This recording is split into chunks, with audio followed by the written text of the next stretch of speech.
Mi familia exigió que le entregara mi nueva casa de playa a mi hermana por no tener hijos. Creyeron que podían mudarse sin mi permiso, pero cuando su camión llegó a las 10, yo ya tenía todo preparado junto a la persona a mi lado. Mi nombre es Emily Carter, 40 años. En mi primera noche en la casa de playa que compré con 11 años de mi propio dinero, mi madre llamó. Empaca la habitación principal. Tu hermana tiene una familia de verdad. Tú no. Mi padre tomó el teléfono. No tienes hijos. 4 habitaciones para una mujer sin nadie es egoísta y un desperdicio. Mi hermana me envió un mensaje 30 segundos después. El camión a las 10. No hagas esto incómodo. Simplemente desaloja. Miré por el pasillo hacia 2 pequeñas habitaciones ya pintadas, ya esperando, y respondí con 3 palabras. Las 10 es perfecto. Pensaban que iban a conducir 3 horas para vaciar una casa que pertenecía a una mujer solitaria y sin hijos que siempre cedía. No tenían idea de lo que ya había dentro de esa casa, o quién estaría esperando cuando su camión doblara en mi calle a las 9:55. Lo que sucedió a la mañana siguiente es algo que mi familia pasará el resto de sus vidas tratando de explicar sin éxito. El teléfono todavía estaba tibio en mi mano cuando lo puse boca abajo en la isla de la cocina de una casa que ya estaban dividiendo en sus cabezas. No cerré nada de golpe. No devolví ninguna llamada. Me quedé allí, en una cocina que todavía olía a pintura fresca, y dejé que el océano hablara a través de la ventana abierta. La marea estaba subiendo. Puedes oírla en esa casa si todo lo demás está en silencio. Una lenta inspiración y expiración. Como si todo el lugar fuera paciente de una manera que todavía estoy aprendiendo a ser. La gente piensa que la calma significa que no lo sentiste. La calma es solo lo que queda cuando sentiste algo tantas veces que deja de sorprenderte. Que mi madre me dijera que mi hermana merecía mi habitación no me sorprendió. Que mi padre decidiera que una mujer sin hijos ocupa demasiado espacio en el mundo tampoco me sorprendió. Lo que me sorprendió un poco fue lo bien que se sintió escribir las 10 es perfecto y decirlo en serio. Leí los mensajes de nuevo. De la misma manera que relees una factura cuyo total ya conoces. El buzón de voz de mi madre lo escuché 2 veces. 4 segundos. Empaca la habitación principal, Emily. Tu hermana tiene una familia de verdad. Tú no. Tenía un don para decir la cosa más cruel con la voz más calmada, de modo que si alguna vez se lo repetías, podía parecer herida y decirte que nunca diría tal cosa. Debes haber oído mal. Aparentemente, la había estado oyendo mal toda mi vida. Luego el mensaje de Jessica, que había enviado 30 segundos después de que nuestro padre colgara, como si todos hubieran estado en una llamada juntos organizando la logística de una casa que no era suya. El camión a las 10. No hagas esto incómodo. Simplemente desaloja. 3 frases. Sin hola, sin signo de interrogación. Mi hermana no hace preguntas cuando ya ha decidido la respuesta. Quiero ser honesta sobre lo que hice en esa primera hora porque es la imagen más fiel de en quien me había convertido para entonces. No lloré y no me enfurecí. Recorrí la casa. Verifiqué que la puerta trasera estuviera cerrada con llave. Verifiqué que las ventanas estuvieran aseguradas. Pasé el pulgar por el nuevo cerrojo de la puerta principal, el que había instalado la semana que cerré el trato, porque una parte de mí sabía, incluso antes de que sonara el teléfono, que esta familia trata una cerradura como una sugerencia. Me paré al final del pasillo frente a 2 puertas cerradas y puse mi mano en uno de los pomos, frío bajo mi palma, y no la abrí. Todavía no, me dije. Esta noche no, pensé, de pie allí, sobre cuántas versiones de esta noche ya había vivido. Aquella en la que les rogué que me vieran. Aquella en la que cedí y me dije que era más fácil. Aquella en la que grité y ellos pudieron llamarme inestable y tener razón al respecto frente a todos. Había representado todas esas versiones durante 30 años y ninguna había funcionado porque todas eran discusiones y no puedes ganar una discusión con gente que es dueña del marcador. Así que no iba a tener una discusión. Iba a tener una mañana, y la mañana ya estaba preparada. Luego volví a la cocina e hice lo único que tenía sentido. Preparé café que no bebería hasta la mañana. Puse 2 tazas y miré el calendario en mi teléfono donde a las 10 del día siguiente, una línea había estado esperando durante una semana. Visita a domicilio de Prescott 10 de la mañana. Las 10 para ambos. Permítanme retroceder porque si solo les cuento sobre el camión, pensarán que fue una mala mañana. No lo fue. Fueron 30 años llegando puntuales. Para entender por qué compré una casa con 4 habitaciones cuando todos en mi familia asumían que no necesitaba ninguna, deben entender cómo obtuve el dinero y por qué el dinero era la parte que nunca podrían perdonar. Soy enfermera pediátrica. Cuido de niños enfermos. He pasado la mayor parte de mi vida adulta haciéndolo. Y durante un periodo de años a mis 30 y pocos, lo hice como enfermera itinerante, moviéndome de contrato en contrato, de un hospital con poco personal al siguiente. Trabajando con tarifas de crisis durante años en que el país estaba desesperado por gente que pudiera entrar en una unidad pediátrica y no desmoronarse. El pago en esos años era irreal, y traté cada dólar como si fuera radioactivo.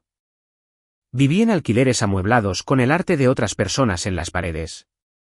Comí muchas cenas de gasolinera en los estacionamientos de los hospitales y puse casi todo en una cuenta que me negué a tocar. No lo hice por una casa en la playa. Honestamente, durante años no supe para qué estaba ahorrando. Solo sabía que nunca más quería estar en una posición en la que la forma de mi vida dependiera de que alguien de mi familia decidiera que merecía ayuda. Estuve en esa posición una vez, y fue grave. Y llegaré a eso porque es el centro de todo. Pero el hábito comenzó allí. Ahorra lo suficiente y nadie tendrá voto en tu vida. 11 años de eso. 11 años de turnos dobles y diferenciales de vacaciones y diciéndole a mis amigos que no podía hacer el viaje, la boda, el fin de semana de chicas porque estaba trabajando. Cuando finalmente compré la casa en Emerald Isle, di un pago inicial de $100,000 sobre una casa de $625,000. 4 habitaciones, 2 baños y medio, en la segunda fila desde el agua, lo suficientemente cerca para oler la sal, y lo suficientemente lejos para que el seguro contra inundaciones no me llevara a la bancarrota. Esa última parte importa más de lo que parece. En la costa, el seguro es una segunda hipoteca por sí solo. Cobertura contra viento, cobertura contra inundaciones, toda esa fea pila renovándose cada año. Mi pago total se acerca a los $3,800 al mes y lo llevo sola con un solo salario, sin nadie que me respalde si un mes sale mal. No heredé esa casa. Me la gané, un turno largo a la vez. Lo único que mi familia me dio fue una razón para ahorrar. Aquí está la parte que te dirían si fueran honestos, lo cual no son. En su versión, les debo. No una deuda específica, una general, del tipo que nunca se reduce sin importar cuánto pagues. Podría darles 100 ejemplos, pero uno será suficiente porque es el que me enseñó las reglas. Hace 8 años, Jessica se metió en un lío con un coche que no podía permitirse, y mi madre me llamó al trabajo. Estaba en un contrato en otro estado y me dijo, no me preguntó, que cubriría la diferencia para que mi hermana no perdiera el coche y avergonzara a la familia. Eran $9,000. Lo envié. Me dije a mí misma que era un préstamo. Todos en esa conversación entendieron que no era un préstamo. Nadie lo volvió a mencionar, excepto una vez en una festividad cuando mi madre le contó a un primo qué cosa tan maravillosa habían hecho mis padres, ayudando a Jessica a conservar su coche en un momento difícil. Mi dinero, su generosidad, mi nombre borrado de la historia por completo. Esa es la máquina. Pongo dinero y esfuerzo por un lado y por el otro sale una historia sobre cuánto había hecho la familia por Jessica. Y la historia nunca incluyó mi nombre. Durante años, creí que si daba lo suficiente, eventualmente me ganaría un lugar en el centro del cuadro. Me tomó mucho tiempo entender que el centro era el propósito de mantenerme en el borde. La otra cosa que nunca dirían en voz alta es de donde creían que sacaban el derecho de simplemente entrar en mi casa. Eso también tiene una historia. Hace años, cuando mis padres pasaron por un mal momento, les dejé quedarse en un condominio que estaba alquilando mientras estaba fuera por un contrato. Les di una llave. Ese fue el error, no la estancia, la llave. Porque en mi familia, una vez que le has dado una llave a alguien, aparentemente le has entregado una parte permanente de todo lo que poseerás. Se quedaron 4 meses, reorganizaron mis muebles, le dieron la llave de repuesto a Jessica por si acaso. Y cuando finalmente volví a casa y pedí las llaves de vuelta, mi madre actuó como si la hubiera acusado de un crimen. Somos familia, Emily, dijo.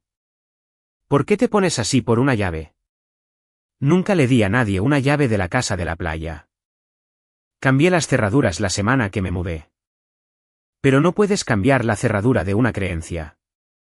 En sus mentes, mis espacios siempre habían sido propiedad común, y ninguna escritura iba a convencerlos de lo contrario. No necesitaban una llave de mi casa. Tenían algo en lo que confiaban más. Tenían 30 años de mí cediendo. Y había una cosa más que lo alimentaba, más antigua y silenciosa que el dinero. Mi abuela, la madre de mi madre, Eleanor. Cuando Eleanor murió en 2019, me dejó una pequeña cantidad de dinero, suficiente para importarle a una versión más joven de mí, pero nada que construyera esta casa. Lo que realmente me dejó no tenía ningún valor de reventa.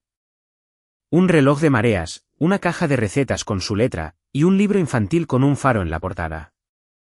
Tan gastado que las esquinas se habían vuelto suaves como tela. Debería hablarles del libro porque no se trata realmente del libro. Cuando era pequeña, y la casa era ruidosa con todos organizándose alrededor de Jessica, Eleanor solía llevarme a la habitación de atrás donde estaba tranquilo y me leía la misma historia, el pequeño faro que piensa que es demasiado pequeño para importar. No entendía entonces por qué me lo leía a mí específicamente, la chica al borde del cuadro y no a la que todos fotografiaban. Ahora lo entiendo. Me estaba diciendo algo que no podía decir en voz alta en esa familia, que ser pequeña y constante y fácil de pasar por alto no era lo mismo que valer menos. Conservé ese libro a través de 11 mudanzas en 11 años. Fue lo único que nunca guardé en un almacén. Mi madre nunca me ha perdonado el testamento, pero el testamento fue lo de menos.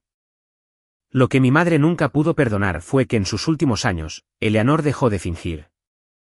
Lo decía directamente en la mesa durante la cena, delante de todos. Emily es la que me llama.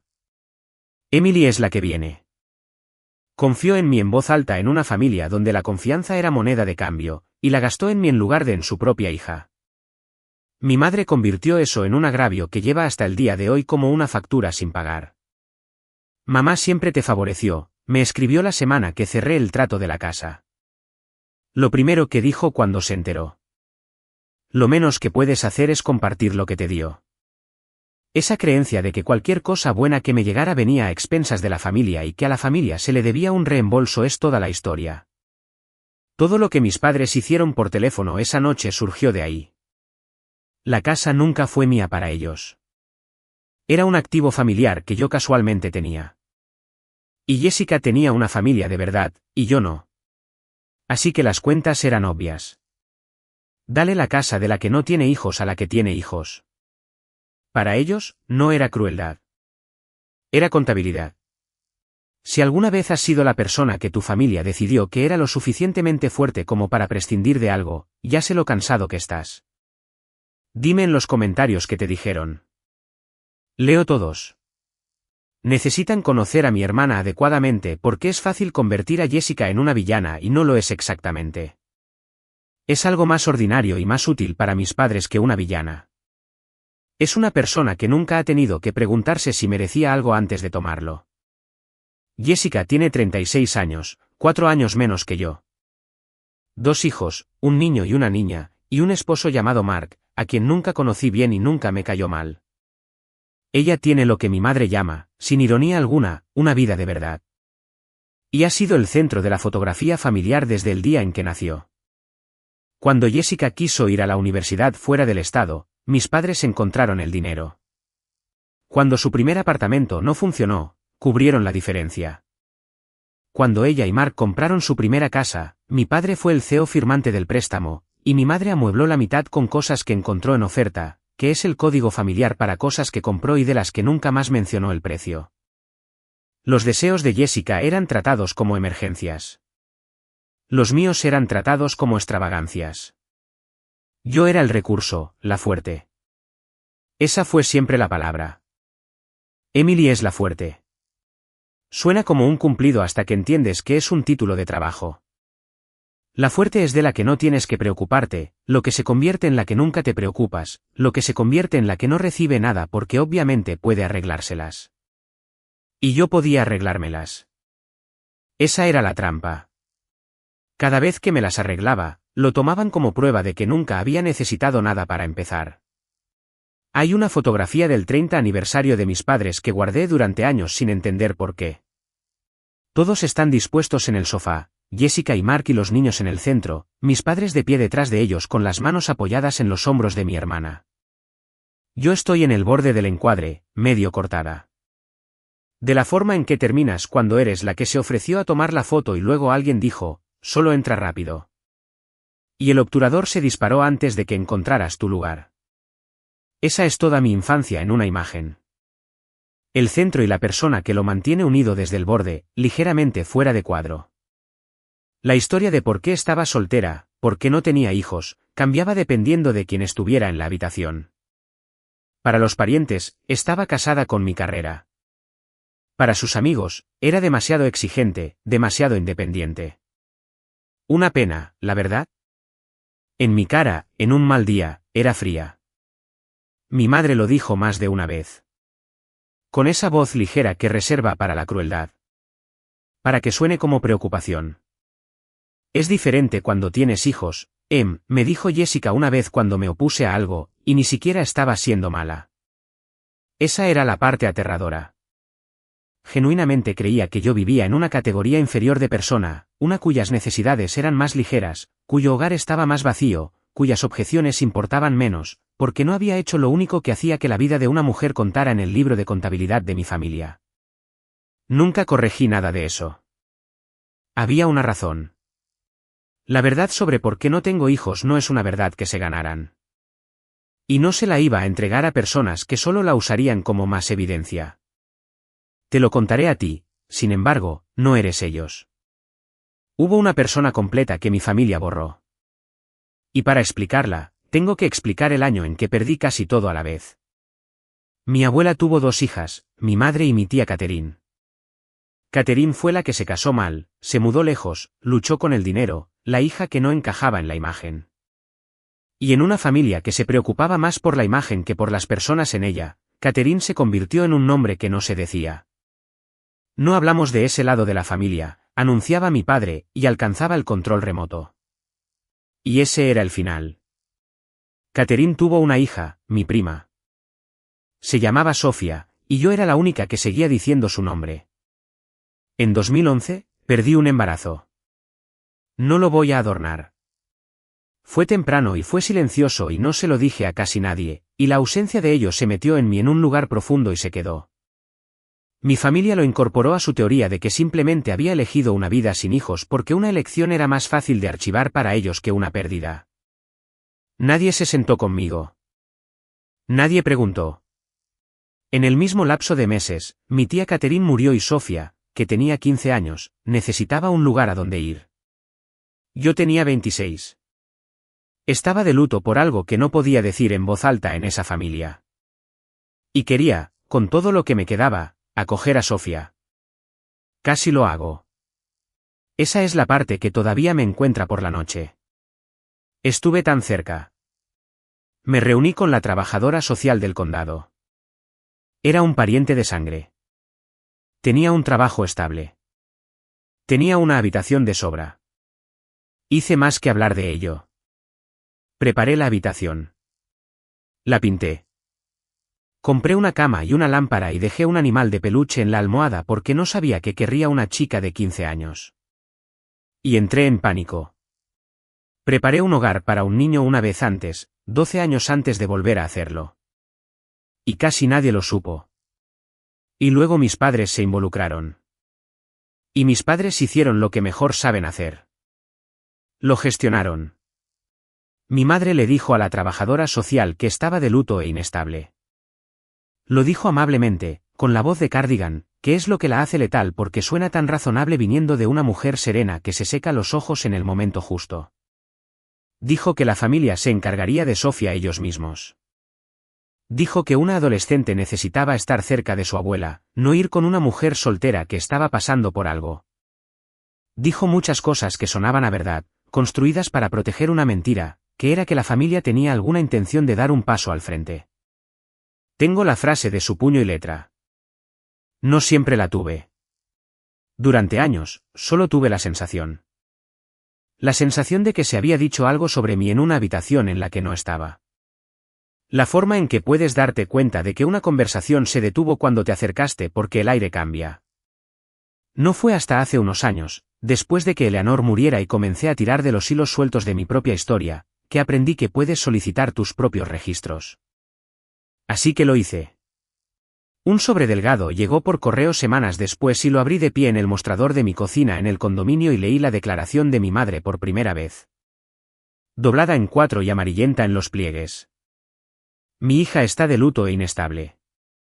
Dice, no puede criar a un niño en este momento. Nos encargaremos nosotros mismos.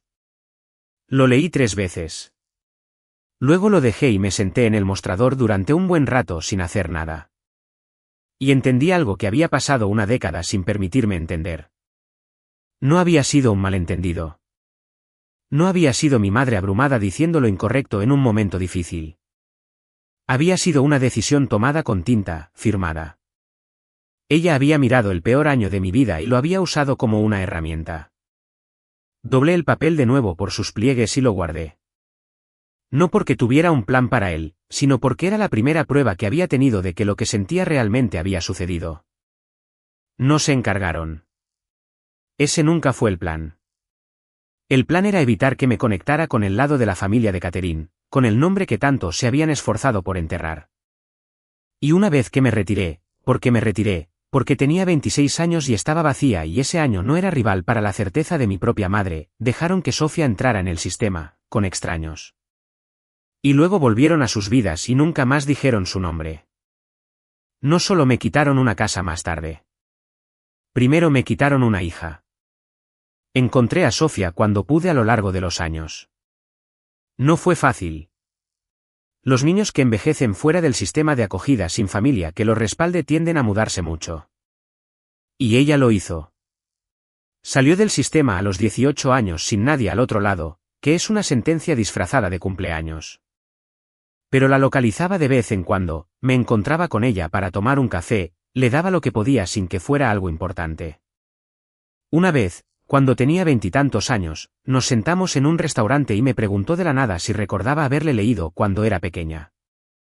Sí, lo recordaba. De ese libro del Faro, el libro de mi abuela, el único libro que alguien me leyó 2 veces. Se lo había leído a Sofía en los años en que todavía tenía acceso porque quería que tuviera una cosa estable en una vida que no dejaba de mover el suelo bajo sus pies. Todavía pienso en el Faro, me dijo en ese restaurante. El pequeño, el que pensaba que era demasiado pequeño para importar. Revolvió su café y no levantó la vista. Si alguna vez tengo hijos, quiero que tengan cosas así, cosas estables. Le dije que los tendría. Lo creí cuando lo dije. Esa es la parte que no puedo superar del todo. Sofía tuvo 2 hijos, una hija y un hijo. Y en el otoño de 2025, en una carretera mojada por la noche, murió en un accidente de coche. Tenía 28 años. Me enteré un martes. Me llamó una prima con la que apenas hablaba. El tipo de llamada que sabes que es mala antes de contestar porque esa prima nunca te ha llamado. Me dijo que Sofía había tenido un accidente en una carretera mojada, que había sido rápido, que iba a haber un pequeño servicio al que la mitad de la familia no asistiría. Recuerdo que todavía estaba con mi uniforme de enfermera, recién salida de un turno, y me senté en mi coche en el estacionamiento del hospital y no giré la llave durante mucho tiempo. 28. Tenía 28. Seguía pensando en el restaurante y el Faro y las cosas que había dicho sobre querer que sus hijos tuvieran cosas estables. La noticia también llegó a mis padres. Estas cosas viajan a través de los parientes, incluso en familias que fingen que ciertas personas no existen. Mi madre me transmitió la reacción de mi padre casi como un comentario al margen. La forma en que mencionas el tiempo. Eso no es realmente nuestro problema, ¿verdad? Había dicho. Fui al servicio. Fue pequeño, en una sala alquilada con sillas plegables, y conté tal vez una docena de personas. Ninguno de ellos mis padres, ninguno de ellos Jessica. Había flores de personas que habían conocido a la Sofía adulta, la que mi familia nunca conoció, y una fotografía de ella en un caballete que no había visto antes, una mujer con ojos cansados y una sonrisa real. Sosteniendo a dos niños pequeños que aún no sabía que estaban a punto de convertirse en el centro de mi vida. Me quedé en la parte de atrás. No sabía entonces que su hijo sería llevado a mi unidad en 3 meses, o que leería la pulsera 3 veces. Solo sabía que la familia que hablaba constantemente sobre la familia no había enviado ni una silla para despedirse de uno de los suyos. Los 2 hijos de Sofía fueron a un hogar de acogida. Nadie de ese lado de la familia dio un paso al frente. Nadie de nuestro lado siquiera preguntó sus nombres. Así que dejé de pedirle a mi familia cualquier cosa, y comencé muy silenciosamente a prepararme. Quiero contarles cómo los encontré porque no fue un plan que pudiera haber hecho. Fue un turno de noche. En enero de este año, trajeron a un niño de 5 años a mi unidad con dificultad respiratoria, un ataque de asma que había asustado a todos en casa lo suficiente como para llamar a una ambulancia. Hice mi trabajo. Conseguí que su oxígeno estuviera donde quería, que la medicación funcionara, saqué el miedo de la habitación, y luego me senté con él como se hace cuando una persona pequeña está asustada y las personas que lo aman no están allí. Me observó todo el tiempo con estos serios ojos oscuros, tomándome la medida. Y después de un rato, me hizo una pregunta que todavía escucho en momentos de silencio. ¿Te vas a quedar hasta que vuelva mi hermana? Su pulsera decía, Reed, Liam. He cuidado a miles de niños. He leído miles de pulseras. Leí esa 3 veces. Reed, Liam, Reed. 5 años. Y en algún lugar del edificio, una hermana. Hice lo que se supone que debes hacer en el momento en que sospechas que un paciente podría ser de tu propia sangre. Le dije a la enfermera jefe, una mujer firme llamada Maureen, que había trabajado más turnos de noche que nadie vivo, y le dije a la trabajadora social de la unidad, y me aparté de ser su proveedora directa, para que nunca pudiera haber duda de una línea cruzada. Esa revelación es la razón por la que todo lo que vino después fue posible, porque me puso en el registro como pariente antes de que pidiera una sola cosa. Pero nadie podía impedirme pasar por la sala de espera de la familia en mi descanso. Y no intenté detenerme. Había una niña allí, de 8 años, delgada, sola en una silla de vinilo con los pies sin llegar al suelo. Tenía un libro de la biblioteca en su regazo, del tipo de bolsillo en la funda de plástico transparente, y lo sostenía con ambas manos como si pudieran quitárselo. Una trabajadora social se sentaba a su lado, mirando su teléfono, bastante amable, pero cansada como todos ellos, porque nunca hay suficientes. 2 hermanos divididos por una noche entre una cama de hospital y la supervisión de un extraño. Colocación temporal. Esa es la frase, temporal, que para un niño puede significar cualquier cosa. Lo confirmé más tarde en el historial del niño, aunque mi cuerpo ya lo sabía. Madre, fallecida, Sofía Reed. No había escuchado ese nombre en voz alta en años. Mi familia se había asegurado de ello, lo que significaba que los niños que mi familia llamaba extraños, los niños por los que nadie había preguntado eran los últimos de toda esa rama enterrada. Los hijos de Sofía, los nietos de Catherine, los bisnietos de la abuela que me leía el libro del faro. La última línea viva de la familia que todos habían acordado que no existía. Maureen me encontró en la sala de descanso alrededor de las 4 de la mañana. Debía tener un aspecto extraño porque al principio no dijo nada, solo puso una taza del terrible café de la unidad frente a mí y esperó. Cuando se lo conté, no todo, solo que el niño de la cama 6 era el hijo de mi prima, y que mi prima estaba muerta, y que nadie en mi familia había preguntado siquiera los nombres de los niños. Ella se quedó en silencio por un largo momento. ¿Y qué vas a hacer?, dijo. No, ¿qué deberías hacer? ¿Qué vas a hacer? Todavía no lo sé, dije. Pero sí lo sabía. Creo que lo supe desde que leí la pulsera por segunda vez. Esa noche, en un pasillo de hospital, hice la aritmética de mi propia vida por una razón diferente a la habitual. Tenía 40 años, buenos ingresos, sin deudas y 11 años de ahorros en una cuenta cuyo propósito nunca había podido nombrar. Tenía una habitación de sobra en un condominio alquilado y ninguna idea terrenal de cómo acomodar a 2 niños en ella. Para cuando terminó mi descanso, tenía una aplicación de bienes raíces abierta en mi teléfono y estaba mirando casas con más de una habitación en la costa, donde las escuelas eran decentes y el aire estaba limpio.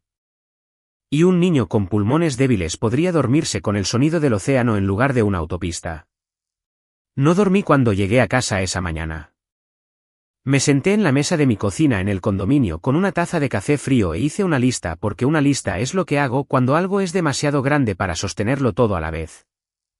Lo que necesitaría, lo que el condado preguntaría, en quién tendría que convertirme en papel para que me permitieran convertirme en ello en la vida. Luego llamé a la oficina de la trabajadora social en cuanto abrió y dije la frase que lo inició todo, la frase que nadie en mi familia había dicho nunca sobre esos niños. Dije, soy un pariente y quiero ser considerada. La mujer al teléfono me preguntó cómo estaba emparentada y le dije y hubo una pausa y dijo con cuidado que se preferían las colocaciones con parientes pero que el proceso era exhaustivo. Le dije que contaba con que fuera exhaustivo. La minuciosidad era lo único que me había protegido de mi propia familia y iba a ser lo que protegería a los hijos de Sofía también. Sin embargo, para traerlos a casa, iba a tener que enfrentarme directamente a lo único que mis padres me habían hecho y que nunca le había contado a nadie, porque el condado iba a pasar meses preguntándome de 100 maneras cuidadosas si era apta para criar a un niño. Y la última vez que alguien hizo esa pregunta sobre mí, mi propia madre la había respondido por escrito, y su respuesta había sido no. Dar el paso fue más difícil de lo que la gente piensa. No era madre. No era hermana ni abuela. Era una prima lejana, por el tipo de distancia que mi propia familia había pasado años imponiendo, y para un sistema que ha aprendido a ser cuidadoso. Una prima que aparece de la nada es una pregunta, no una respuesta. Tuve que probar la relación que me criaron para ocultar. Desenterré viejos registros familiares, una fotografía de Eleanor sosteniendo a Sofía y a mí cuando éramos pequeñas, mi propio relato de los años que seguí encontrando a Sofía cuando nadie más lo hacía. Revelé desde el principio que era la proveedora pediátrica que reconoció por primera vez a Liam y por qué me retiré en el momento en que lo hice. Hice todo según las reglas porque las reglas eran lo único que se interponía entre dos niños y otro año de extraños y porque ya sabía lo que sucede cuando mi familia escribe la historia en lugar del registro. Conocí a los niños adecuadamente unas semanas después, una vez que el papeleo lo permitió, en una visita supervisada en una oficina de servicios familiares que olía a limpiador de alfombras y crayones viejos. Me habían dicho que no esperara mucho. Los niños que han perdido a un padre y han sido pasados entre colocaciones no regalan su confianza y no deberían hacerlo. Liam me recordó del hospital y se soltó en unos 10 minutos, lo que la trabajadora social dijo que era rápido. Decidió que yo era la persona que arreglaba la respiración. Y para un niño de 5 años eso es casi mágico. Chloe era el muro, 8 años, vigilando cada salida, respondiendo preguntas con el menor número de palabras posible. Ella había sido la que mantenía las cosas en orden. Lo reconocí en los primeros 5 minutos, de la misma manera que reconoces tu propia letra en un sobre viejo. Había sido la fuerte desde la noche en que su madre no volvió a casa. Alguien la había hecho así, de la misma manera que alguien me hizo así a mí. Y quería cruzar la mesa y decirle que ya podía soltarlo. No lo hice porque todavía no era verdad. Lo que rompió un poco el muro fue el libro. Lo había traído. El libro del faro de mi abuela, medio por instinto. Cuando Liam se inquietó, lo abrí y comencé a leer. En voz baja, sin actuar, solo leyendo. Y después de una página, sentí que Chloe se quedaba quieta. No cálida, quieta, escuchando a pesar de sí misma. Cuando terminé, me miró durante un largo momento y dijo, nuestra mamá tenía uno parecido. Y yo dije, lo sé. Se lo di. Y la cara de Chloe hizo algo complicado. No pretenderé que lo entendí del todo. Y la trabajadora social tomó una nota. Y ese fue el primer hilo. Hubo más visitas después de eso, cada una un poco más larga, un poco menos supervisada. En la tercera, los llevé a un parque cerca del agua con la trabajadora social siguiéndonos a una distancia educada, y Liam corrió demasiado y comenzó a jadear, y vi el momento exacto en que todo el cuerpo de Chloe se preparó para la emergencia que claramente había manejado antes. Sola demasiadas veces. Me puse al nivel de Liam, lo guié en la respiración como lo había hecho en el hospital, lo tranquilicé en menos de un minuto, y cuando levanté la vista, Chloe me estaba mirando como si hubiera hecho algo imposible. No era que lo hubiera ayudado. Era que ella no había tenido que hacerlo. Vi como un pequeño peso se quitaba de los hombros de una niña de 8 años. Y entendí que, costara lo que costara, iba a pasar el resto de mi vida quitando ese peso. Ese fue el día en que dejé de pensar en ello como algo que esperaba que sucediera y comencé a pensar en ello como algo que iba a hacer que sucediera. Compré la casa en abril. Cerré el trato a mediados de mes. El agente inmobiliario pensó que era extraña. Una mujer soltera mirando casas de 4 habitaciones, recorriéndolas, comprobando las líneas de visión y la seguridad de las escaleras, y qué tan lejos estaba el centro de atención pediátrica más cercano, preguntando por las escuelas con una intensidad que no coincidía con mi dedo anular. Encontré esta y supe que no era la más grande ni la más nueva, pero tenía 2 habitaciones en un pasillo que recibían buena luz. Y desde la ventana de arriba, más allá de la segunda fila de casas, se podía ver el faro en la punta. Y cuando vi eso, dejé de fingir que seguía buscando. Pasé todos mis días libres después de cerrar el trato con un rodillo en la mano, convirtiendo 2 de esas 4 habitaciones en habitaciones en las que un niño realmente querría dormir. Una con una lámpara de estrellas para el niño que había tenido miedo en la oscuridad de un hospital. Una con un asiento junto a la ventana para la niña a la que le gustaba vigilar las salidas, para que tuviera un lugar donde mirar el agua en su lugar. Hice 2 pequeños letreros de madera con sus nombres grabados, Chloe y Liam. Y los puse en un estante y no los colgué porque ya había colgado la esperanza en una puerta una vez antes, hace 12 años, y me la habían quitado. Y no iba a volver a hacerme eso a mí misma hasta que el condado dijera la palabra. Aquí es donde tengo que contarles sobre las semanas previas a esa llamada telefónica porque la familia no llegó de la nada. Llegaron como llega el tiempo, acumulándose durante días donde puedes verlos si estás observando. Se enteraron de que había comprado la casa de la misma manera que se enteran de todo, a través de los parientes.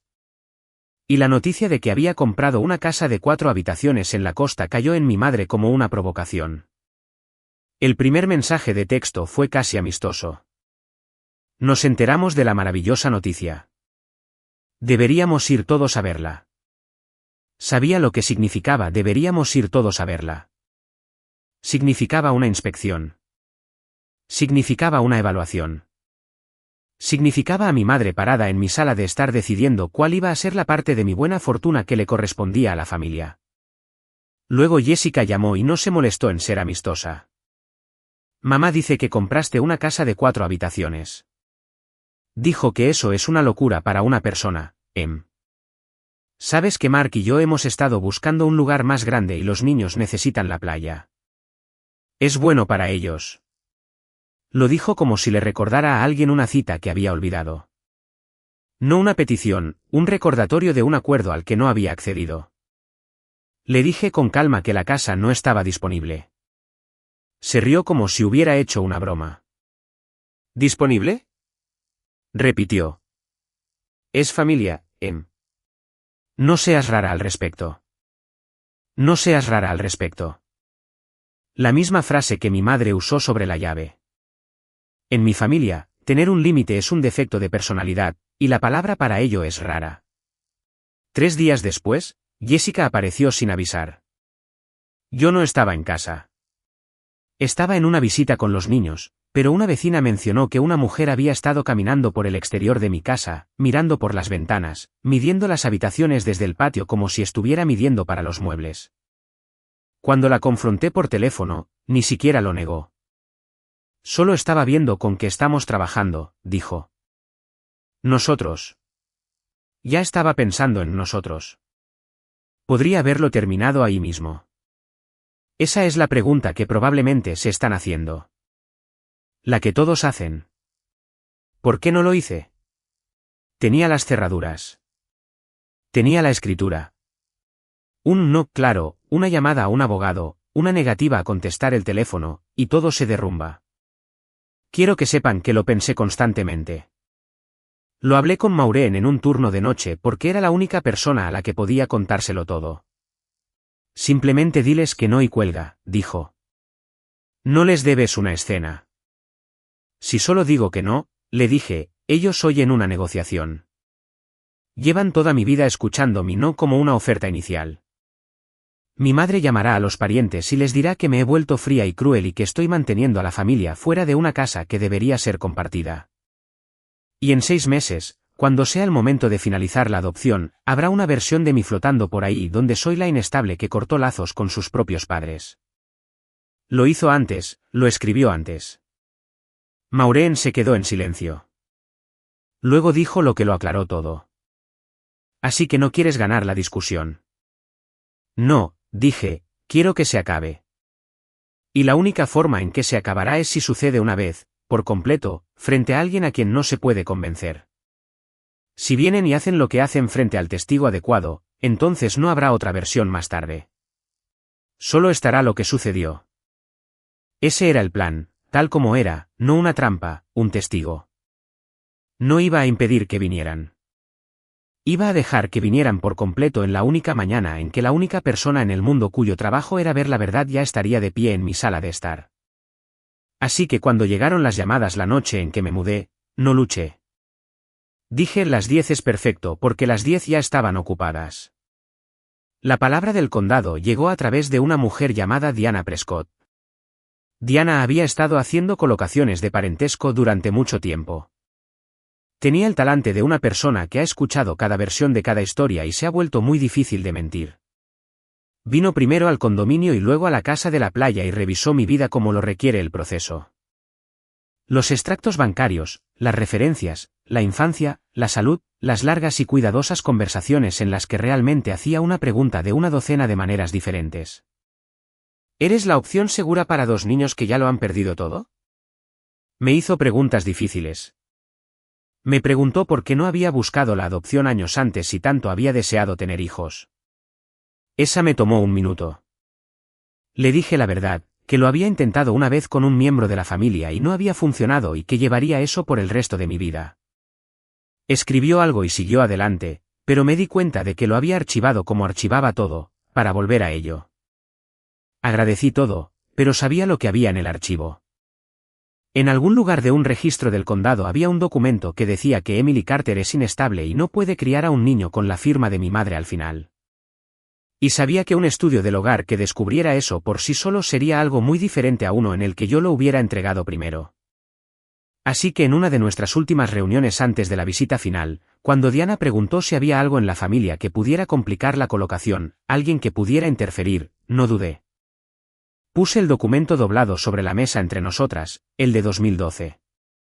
La letra de mi madre amarillenta en los pliegues. Deberías saber quiénes son mis padres, dije. Y deberías saber lo que hicieron la última vez que intenté acoger a un niño de la misma familia. Si aparecen mientras estás aquí, quiero que veas exactamente quiénes son. He terminado de ocultarlo. Diana lo leyó 2 veces. No dijo mucho. Nunca dice mucho, pero preguntó si podía quedarse con una copia para el archivo, y dije que sí. Ese sí resultó ser una de las decisiones más importantes de toda esta historia. Aunque no se sintió como una estrategia cuando la tomé, se sintió como si finalmente estuviera dejando algo que había estado cargando tanto tiempo que había dejado de notar el peso. Eso fue un miércoles. El mensaje de voz llegó la semana siguiente, la noche en que me mudé a la casa de verdad. Los 4 segundos de mi madre. La frase de mi padre sobre una mujer sin hijos y 4 habitaciones derrochadoras. El camión de mi hermana a las 10. Aquí está lo que ninguno de ellos sabía.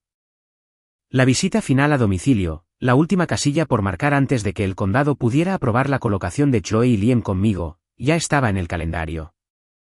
Diana venía a la casa de la playa a las 10 de la mañana siguiente.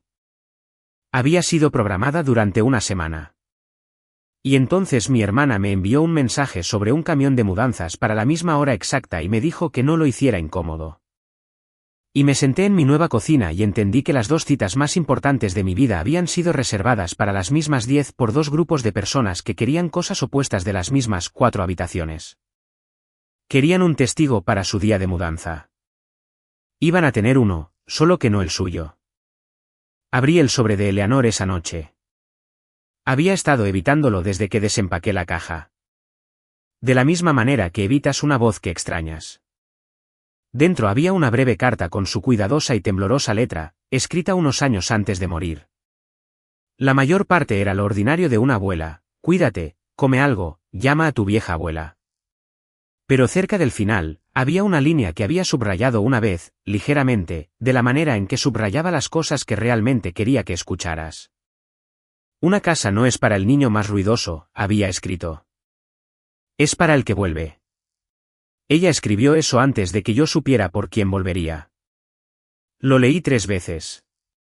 Luego fui por el pasillo y colgué los 2 pequeños letreros en las puertas. Chloe a la izquierda, Liam a la derecha. Y en la puerta de Liam, pegué un dibujo que me había hecho durante una visita. Una casa de crayón con 4 ventanas y 2 figuras de palo al frente y una mujer dibujada demasiado alta para la escala, de pie en la puerta con una línea por sonrisa. Luego me fui a la cama en una casa que 2 grupos diferentes de personas vendrían a reclamar por la mañana. Y extrañamente, dormí. A las 9:45 de la mañana siguiente, el coche de Diana entró en mi entrada. A las 9:55, también lo hizo un camión de mudanzas. Había preparado una cafetera llena de café y puesto 2 tazas porque una visita a domicilio es una visita a domicilio, y quería que la mía se viera exactamente como lo que era, una casa tranquila lista para niños. Diana llegó temprano, como había dicho que haría, y la recorrimos juntas, habitación por habitación, y ella tomó sus notas silenciosas. Revisó los detectores de humo y la temperatura del agua y el armario donde guardaba los productos de limpieza en lo alto, con seguro.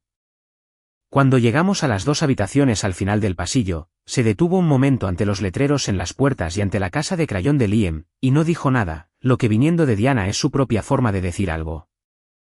Estábamos en la sala de estar, con el café enfriándose en las 2 tazas, cuando oí el motor reducir la marcha en la calle. Un gran sonido de diésel. Inapropiado para una calle residencial en una mañana de día laborable. Fui a la ventana. El camión era blanco con letras verdes. Piedmont Moving and Storage. Detrás, el sedán de mi padre. Habían conducido 155 millas desde Raleigh, casi 3 horas. Saliendo antes del amanecer para llegar a una cita a las 10 que habían anunciado como una entrega programada.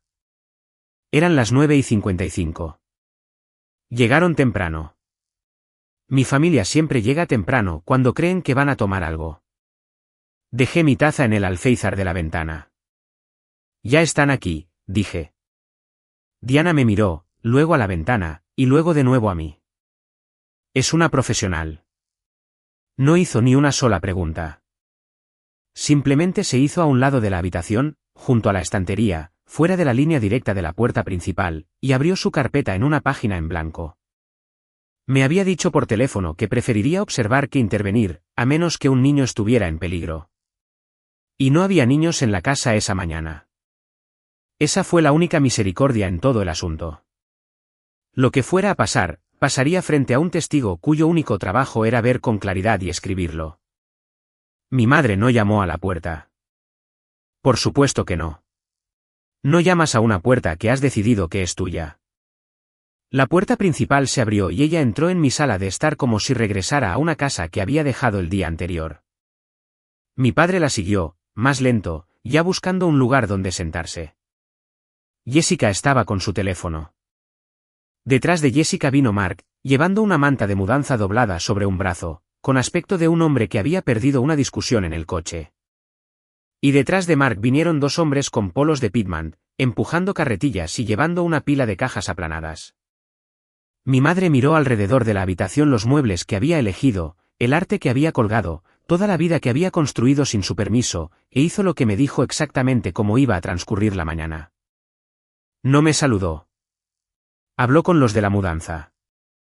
Las habitaciones grandes al final del pasillo, dijo, señalando más allá de mí como si yo fuera parte de los muebles. Empiecen por ahí. Todo lo que hay dentro va al garaje. Mi hija trae a su familia este fin de semana, y querrá esa habitación preparada primero. Nunca preguntó quién era la mujer junto a la estantería. Diana podría haber sido una amiga, una vecina, una agente inmobiliaria, una extraña de la playa. A mi madre no le picó la curiosidad porque en su mundo, las únicas personas que importaban eran las que ya sabía cómo manejar. Por un momento, realmente comenzó. Esa es la parte que necesito que entiendan porque es la parte que hace que todo sea real y no una historia que alguien pueda suavizar más tarde. Mi padre se acomodó el resto del camino en mi sillón y tomó el control remoto de mi mesa auxiliar por pura costumbre, como si se hubiera sentado en esa silla 1000 veces. Mi madre caminó hacia mis ventanas delanteras y ajustó las persianas a su gusto, como se hace en una habitación que has decidido que es tuya. Y uno de los de la mudanza, tomándole la palabra, empujó su carretilla hasta la entrada del pasillo y se dirigió hacia la habitación principal para comenzar. No estaban de farol.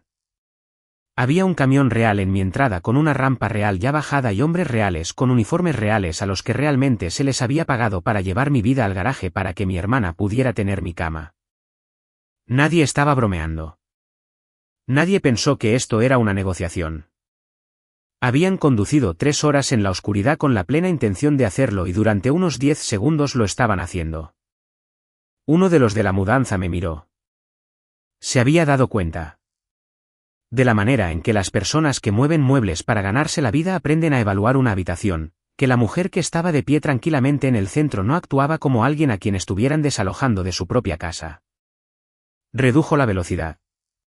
Señora, dijo. A mí, no a ella. Antes de que pudiera responder, Jessica pasó a su lado y comenzó a caminar por el pasillo hacia las 2 habitaciones con los pequeños letreros, ya decidiendo cuál era de quién. Llevaba 90 segundos dentro de mi casa. Mi madre la había educado a fondo. Jessica llegó a la primera puerta, la que tenía pegado el dibujo de crayón de Liam. Y observó el pequeño letrero de madera y el dibujo y la lámpara de estrellas que brillaba a través del hueco en la parte inferior. E hizo una mueca que había visto toda mi vida. La cara de una persona que se encuentra con un inconveniente que no tiene derecho a existir. ¿Qué es todo esto?, dijo, medio para sí misma. Luego, por encima del hombro, a los de la mudanza. Sea lo que sea esto, se va. Tírenlo en el garaje. Se estiró y puso su mano en el dibujo de Liam para despegarlo de la puerta. Crucé la habitación. No corrí. Quiero que entiendan que caminé de la manera en que se camina hacia una estufa cuando una olla está a punto de desbordarse, rápida y exacta. Y oí mi propia voz salir más baja y firme de lo que me sentía. Quita tu mano de la puerta de mis hijos. La palabra aterrizó en la habitación y detuvo todo. ¿Hijos? La mano de Jessica se apartó del dibujo. Mi padre, a medio camino de un sillón, se quedó a medio camino. Incluso los de la mudanza se quedaron quietos. Por un segundo, todo lo que pude oír fue el océano entrando por la ventana abierta. Esa lenta y paciente inspiración y expiración. Y luego mi madre se rió. No una gran risa, una pequeña incrédula. La risa equivocada por completo. La risa de una mujer segura de que acaba de atraparte en una mentira. Tus hijos, dijo. Emily, no tienes hijos. Ese es el punto. Por eso estamos aquí. Dejé que la risa se quedara en la habitación hasta que se agrió. Su madre era Sofía, dije. La Sofía de Catherine, la que borraste. El nombre hizo algo en el aire. La cara de mi padre cambió primero. Una lenta caída.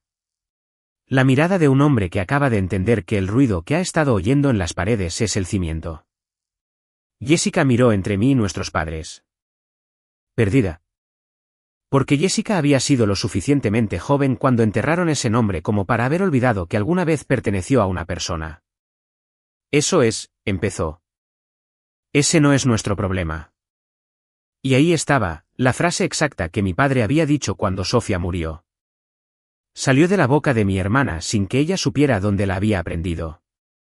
Y la vi escucharse a sí misma decirlo. Y la vi sin entender todavía porque la habitación se había enfriado. Ya lo dijiste, le dije. O él lo hizo, en octubre, cuando su madre murió en una carretera mojada y dejó a 2 niños sin nadie y nadie en esta familia preguntó siquiera sus nombres. Miré a mi madre.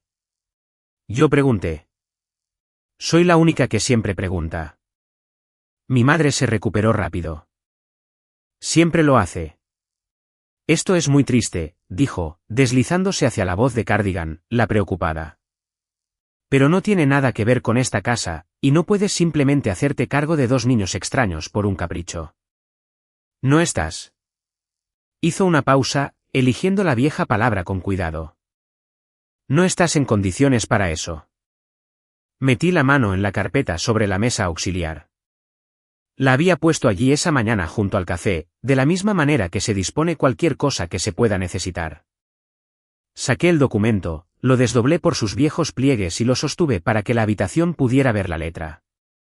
Le dijiste a una trabajadora social que era inestable, dije. En 2012, cuando intenté acoger a Sofía y decidiste que preferías verla ir con extraños que verme conectarme con el lado de la familia de Catherine, lo escribiste. Lo firmaste. Dijiste que la familia se encargaría y luego no lo hiciste. Y Sofía salió del sistema sola y ahora está muerta y sus hijos están en el sistema. Lo dejé en el aire. Y condujiste 3 horas esta mañana para tomar las habitaciones que hice para ellos. La boca de mi madre se abrió y no salió nada. Mi padre había dejado de fingir que se sentaba. Ahora estaba de pie, con una mano agarrando el respaldo de la silla, mirando el papel como si pudiera reescribirse si lo miraba con suficiente atención.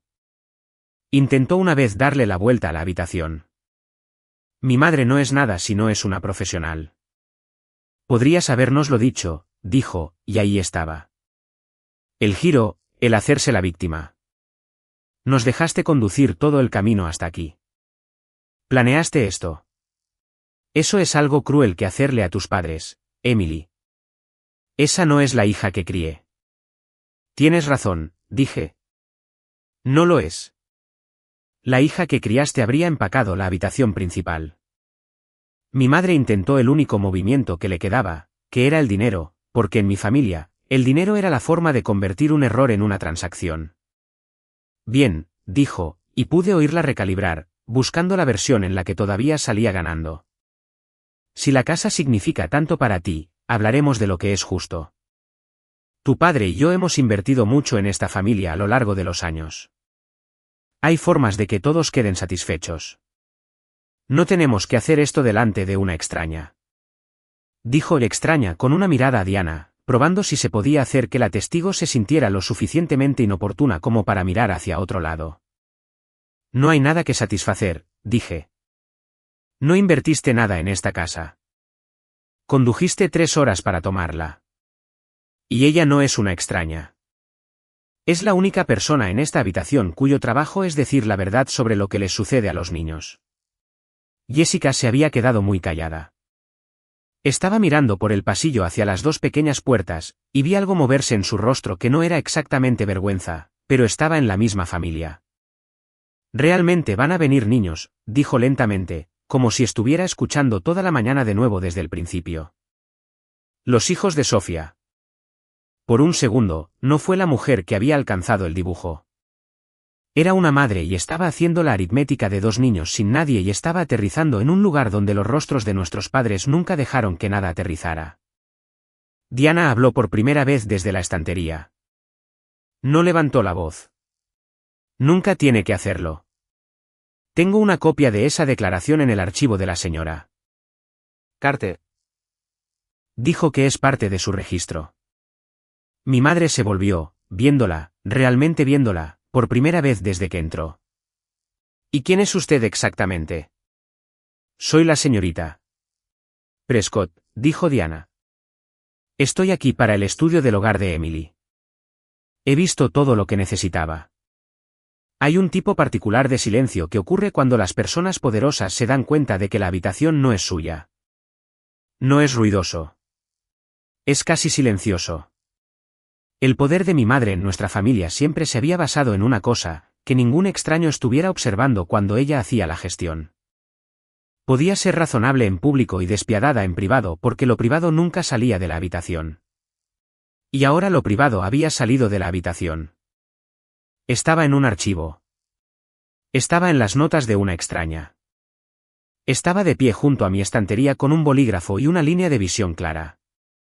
La vi recalcular en tiempo real. La vi entender que las 2 citas de las 10 nunca habían sido 2 citas en absoluto. Que las 10 es perfecto no había sido una rendición. Que los había dejado venir precisamente porque alguien estaría aquí para verlos hacerlo. Alguien a quien nunca podrían convencer después. La carta de Eleanor todavía estaba en la carpeta. La saqué también, porque si íbamos a hacer esto, íbamos a hacerlo todo. Tu madre me dejó algo de dinero cuando murió, le dije a la mía. No mucho. Me lo has echado en cara durante años como si te lo hubiera robado. Pero me dejó algo más, y nunca te lo mostré porque habrías encontrado una manera de quitármelo también. Leí la línea en voz alta. Una casa no es para el niño más ruidoso. Es para el que vuelve. Puse la carta sobre la mesa junto a la declaración, una al lado de la otra. La letra de mi abuela y la de mi madre. Dos mujeres de la misma familia diciendo dos cosas completamente diferentes sobre para qué es el amor. Ella sabía cuál de nosotras sería, dije. Tenía razón. Mi padre hizo un sonido entonces. No una palabra, solo un pequeño exhalido quebrado. El sonido que hace un hombre cuando algo que ha mantenido cerrado durante 30 años finalmente cede. Él había sido el que dijo: no hablamos de ese lado de la familia. Lo había dicho sobre la hermana de su propia esposa, sobre Catherine, sobre Sofía, alcanzando el control remoto cada vez. Y ahora estaba de pie en mi sala de estar escuchando la letra de su propia suegra decirle para qué era realmente la familia. Y no había control remoto para eso. Ellen, le dijo en voz baja a mi madre. Y no era una defensa de ella. Era lo contrario. Era un hombre pidiéndole a su esposa que se detuviera porque finalmente había visto la magnitud de lo que habían hecho. Y no podía seguir viéndola hacerlo en presencia de una extraña. Mi madre no se detuvo. Nunca sabe cómo. Pero mi padre sí, y eso importaba porque él era el que siempre la había dejado. Ese fue el momento en que Mark dejó la caja. Casi había olvidado que estaba allí. Había estado de pie cerca de la puerta todo el tiempo, sosteniendo una pila de cartón aplanado. El marido de mi hermana, un hombre que nunca había conocido bien y que nunca me había caído mal. Puso las cajas en el suelo con cuidado, como si fueran más pesadas de lo que eran. No voy a sacar una cosa más de la habitación de un niño, dijo. No me estaba hablando a mí. Le estaba hablando a Jessica. Te dije en el coche que esto estaba mal. Jessica, estaré afuera. Salió. Un minuto después, oí cerrarse la puerta de un coche en la entrada, y el sonido hizo más en la cara de mi hermana que cualquier cosa que yo hubiera dicho. Porque yo era la extraña que le habían enseñado a descartar. Mark era el de dentro. Mark era su familia de verdad. La frase que mi madre esgrimía como una escritura. Y Mark acababa de salir de mi casa y la había dejado de pie en un pasillo en el que no tenía derecho a estar. Los de la mudanza ya se estaban retirando, murmurando algo sobre no meterse en disputas familiares, doblando sus carretillas, contentos de irse. Los profesionales saben cuando un trabajo ha dejado de ser un trabajo. Oí al mayor decirle al más joven: vámonos, al salir por la puerta, no mudamos a nadie de su propia casa. Y ese fue el último del equipo de mudanzas que mi familia había contratado para llevarse las habitaciones de mis hijos. Mi madre intentó una vez más encontrar la versión de la mañana en la que ella todavía estaba a cargo. Somos tu familia, Emily, dijo. Te arrepentirás de habernos apartado. Caminé hacia la puerta principal y la abrí, que es la forma más educada que conozco de terminar una conversación. Tú la apartaste primero, dije. En 2012, solo soy la última que sigue en pie donde la dejaste. Se fueron de la manera en que la gente se va cuando no queda nada que tomar. Jessica se fue sin decir palabra, con el teléfono finalmente oscuro en la mano. Mi padre fue el último. Se detuvo en la puerta y por un momento pensé que podría decir algo que importara y luego no lo hizo y se fueron. El sedán primero, el camión vacío rechinando detrás y el sonido del diésel se desvaneció por la calle hasta que solo quedó el océano de nuevo. Mi vecina de 2 puertas más abajo estaba en su jardín con una manguera y había dejado de regar para ver cómo un camión de mudanzas llegaba y se iba de una casa sin mover una sola cosa. 4 personas entran seguras y salen calladas. Una mujer los siguió hasta la puerta y no levantó la voz ni una vez. Me miró a través de la calle y me dirigió una pequeña mirada. La mirada que una mujer le da a otra cuando ha entendido la forma de algo sin necesidad de los detalles. Levanté una mano. Ella levantó la suya. Es un pueblo pequeño. La gente ve lo que pasa en una calle a las 10 de la mañana. Y lo que vieron no fue la historia que mis padres habían empacado en el coche con ellos. Diana cerró su carpeta. Redactaré esto hoy, dijo. Para que conste, nada de esta mañana perjudicó tu caso. Si acaso, lo aclaró. Se detuvo en la puerta y su rostro profesional se suavizó exactamente 1 grado. Construiste un buen hogar aquí. Luego ella también se fue, y la casa volvió a ser mía. Y durante unos minutos, simplemente me quedé en medio de la sala de estar donde todo había sucedido y dejé que estuviera en silencio. Recogí las 2 tazas de café, todavía llenas, frías. Puse la carta de Eleanor y la declaración de mi madre de nuevo en la carpeta, una al lado de la otra, y la cerré. Caminé por el pasillo y me paré frente a las 2 puertas, y esta vez las abrí, ambas, y miré las habitaciones que había hecho, la lámpara de estrellas y el asiento junto a la ventana, esperando. Nadie había tomado nada. Todo lo que había construido seguía en pie. Creo que ese fue el momento en que realmente me di cuenta. No como una victoria, sino como un hecho. La forma en que el suelo sólido te alcanza después de haber estado preparándote para una caída que no llega. Habían venido a vaciar mi casa. Y mi casa estaba llena. Y así iba a quedarse. Las huellas de los neumáticos. El camión las dejó en la arena al borde de mi entrada, permanecieron allí durante 2 días hasta que la lluvia se las llevó. Las miré más de una vez. Eran la única evidencia exterior de que algo de eso había sucedido. Todo lo que importaba había sucedido dentro, en un archivo, en una carpeta, en 2 habitaciones al final de un pasillo. Mi teléfono se iluminó antes de que el camión llegara a la autopista. No de mis padres, de los parientes. La noticia viaja rápido en una familia que pasó 30 años fingiendo que ciertas cosas nunca sucedieron. Y resultó que mis padres habían pasado ese mismo viaje contándole a quien quisiera escuchar una historia que habían construido de antemano. En su versión, ellos eran los desinteresados, ayudando amablemente a la pobre y solitaria Emily a reducir su vida a algo más adecuado para una mujer soltera con demasiada casa y nadie para llenarla. Ese era el marco que habían hecho antes de subirse al coche. Padres generosos, hija ingrata, 4 habitaciones derrochadoras. El problema de construir un marco de antemano es que solo sostiene la imagen que esperabas. Una tía con la que no había hablado en años llamó primero, luego un primo. La historia que les llegó no fue la que mis padres habían enviado.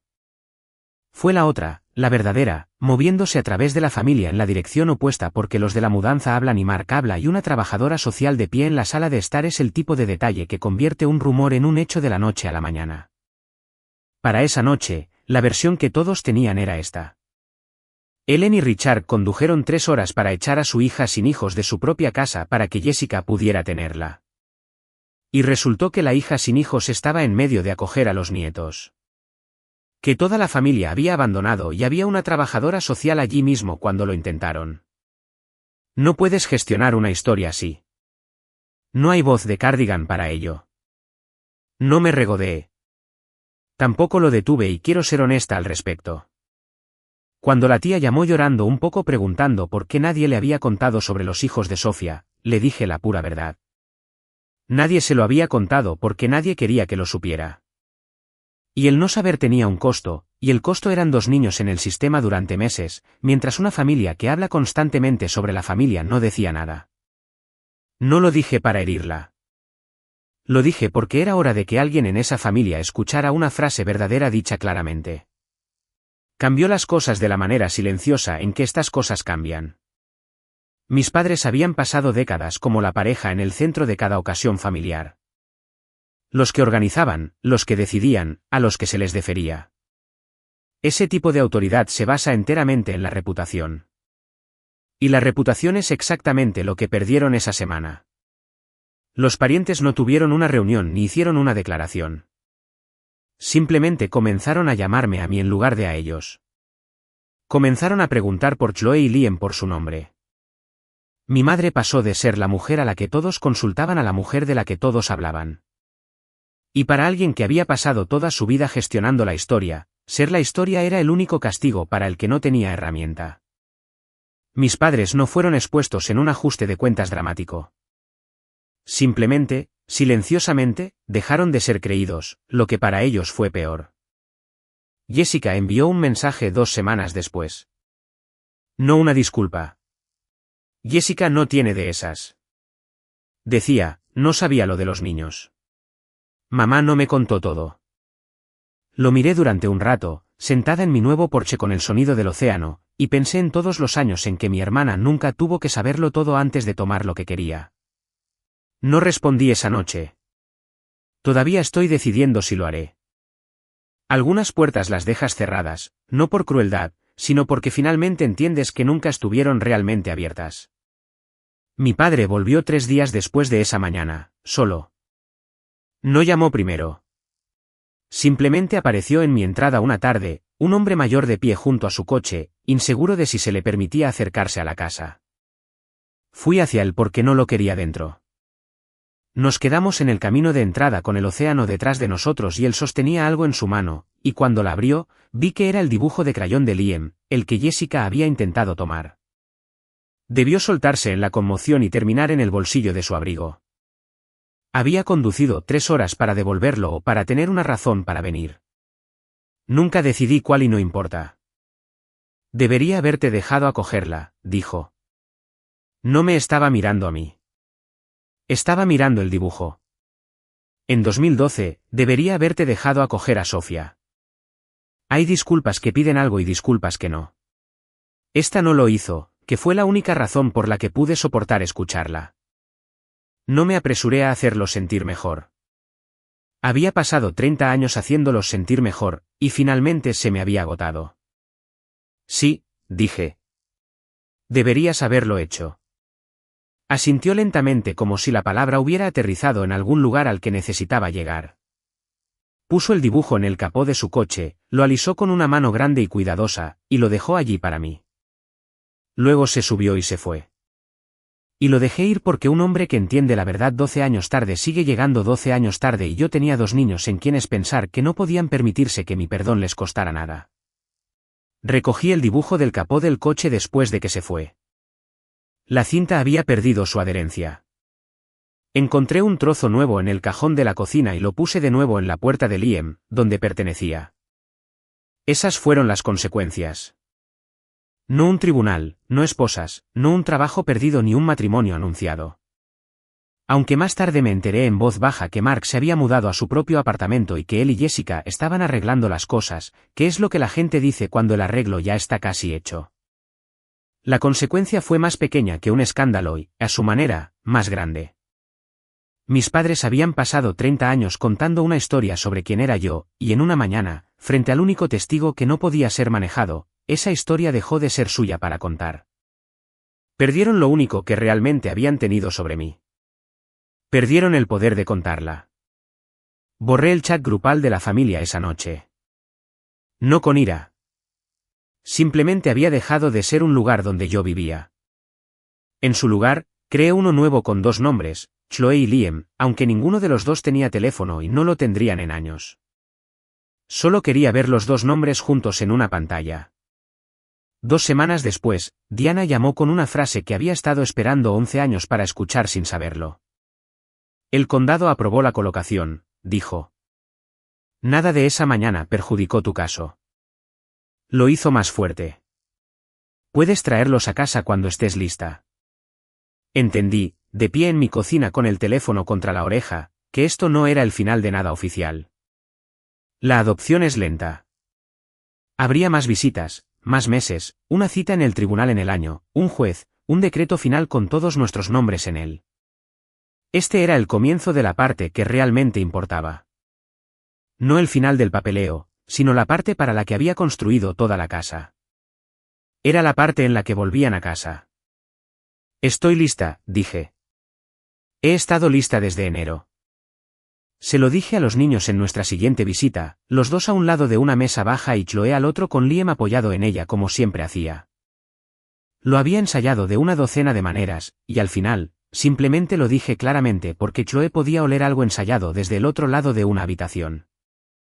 Les dije que el condado había dicho que sí, que iban a venir a vivir conmigo a la casa junto al agua en las 2 habitaciones con sus nombres en las puertas, que esta vez no era una visita, que era para siempre. Liam entendió la parte buena inmediatamente y preguntó si la lámpara de estrellas era realmente suya, pero Chloe no se movió. Me miró durante un largo momento con esa cara cuidadosa de vigilar las salidas. Y luego hizo la única pregunta que le importaba a una niña que había sido trasladada tantas veces como ella. ¿Por cuánto tiempo? No por esperanza. Por lo contrario a la esperanza. Preguntaba para saber qué parte de sí misma era seguro desempacar. Por el resto, dije. Por todo el tiempo que haya una yo. Esas son sus habitaciones ahora. Nadie se las va a quitar. Te lo prometo. Y no hago promesas que no puedo cumplir. No lloró y no me abrazó y no se lo pedí. Simplemente asintió una vez, de la manera en que asientes cuando has decidido arriesgarte a creer algo. Y se estiró y enderezó el cuello de la camisa de Liam, cuidándolo como siempre había tenido que hacer. Pero esa noche, me dijo la trabajadora social más tarde, Chloe preguntó si podía llevar el libro de la biblioteca a la nueva casa y si habría un estante para él. Ya estaba decidiendo silenciosamente quedarse. Se mudaron un sábado a finales de mayo. No se parecía a como se supone que debe ser un día de mudanza.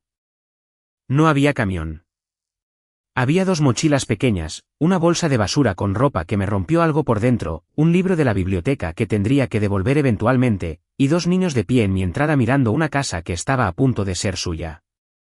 Aún no estaban seguros de si se les permitía desearla. Chloe sostenía la mano de Liam. Lo había estado haciendo, aprendería, desde la noche en que su madre no volvió a casa. 8 años y ya la fuerte. Lo reconocí al instante. La forma en que reconoces tu propia letra en un sobreviejo que olvidaste que habías enviado. ¿Es aquí? Preguntó. No grosera. Cuidadosa.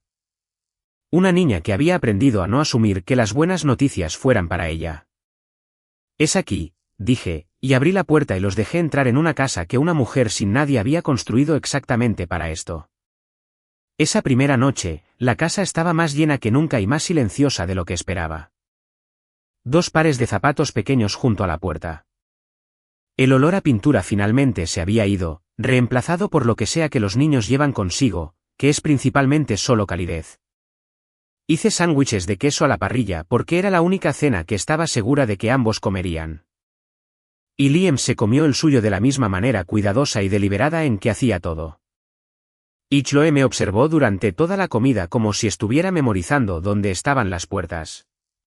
Y lentamente, en el transcurso de 1 hora, se detuvo. Cuando llegó la hora de dormir, los acompañé por el pasillo hasta las 2 habitaciones con los letreros en las puertas. Chloe a la izquierda, Liam a la derecha.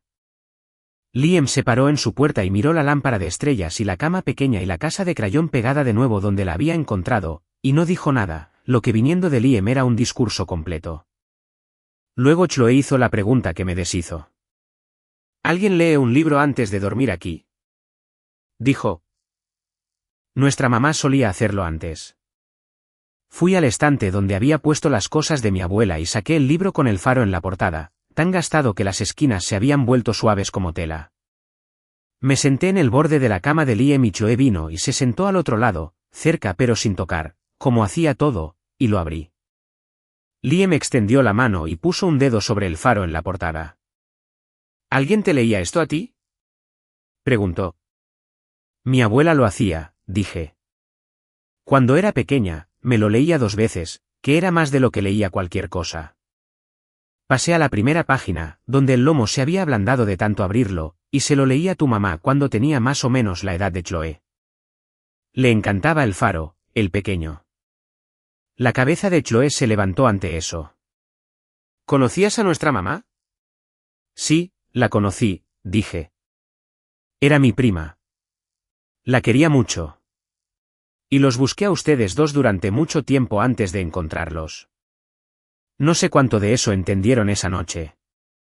No los años, no el archivo, no el camión en la entrada. Los niños no necesitan toda la historia. Necesitan una cosa verdadera a la que puedan aferrarse. Y la cosa verdadera era esta. Alguien en esta familia siempre había estado tratando de llegar a ellos. Y ahora finalmente lo había logrado. Les leí el libro. Es una historia simple. Un pequeño faro que está seguro de que es demasiado pequeño para importar. Que mantiene su luz encendida durante una tormenta para los barcos. Nunca se encontrará con ellos hasta que llegue la mañana y aprenda que el punto era la luz, no el tamaño. Mi abuela me lo leía en una casa que nunca tuvo suficiente espacio para una niña al borde del cuadro. Se lo leía a Sofía en los años antes de que la familia la dejara desaparecer. Y se lo leí a los hijos de Sofía en una casa que compré con 11 años de mi propio dinero en una habitación que mi madre había intentado regalar.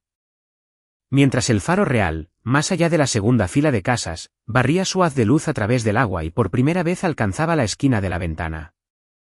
Liam lo vio, señaló con el dedo contra el cristal. Hay uno de verdad, susurró como si fuera un secreto entre nosotros. Sí, lo hay, dije. Puedes verlo desde tu cama.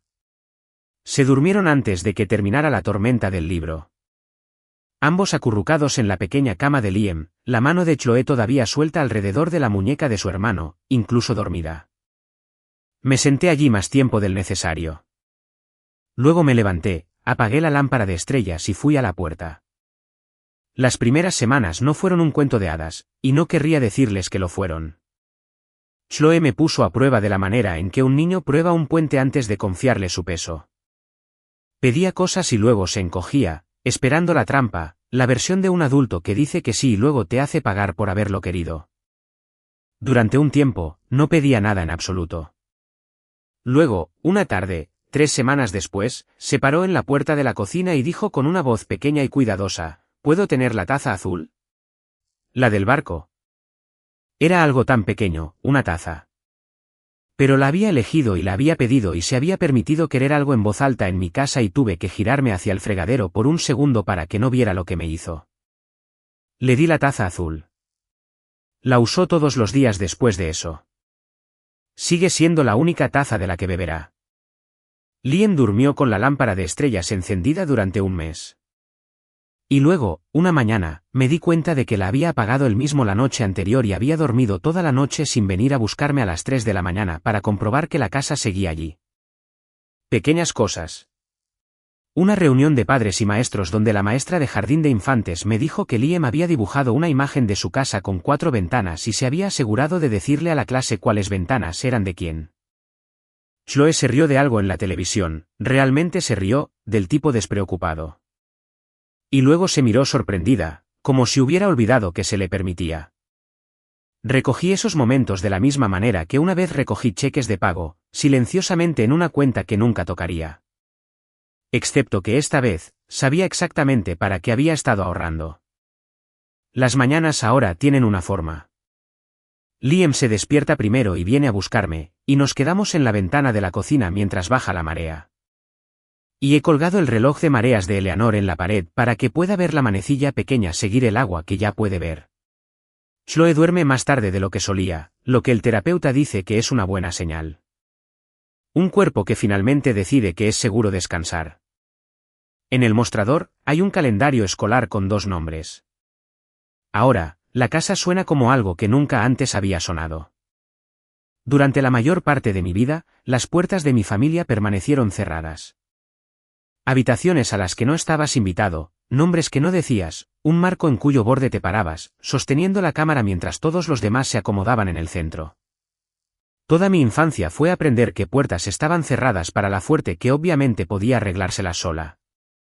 Dejé ambas abiertas. Chloe a la izquierda, Liam a la derecha.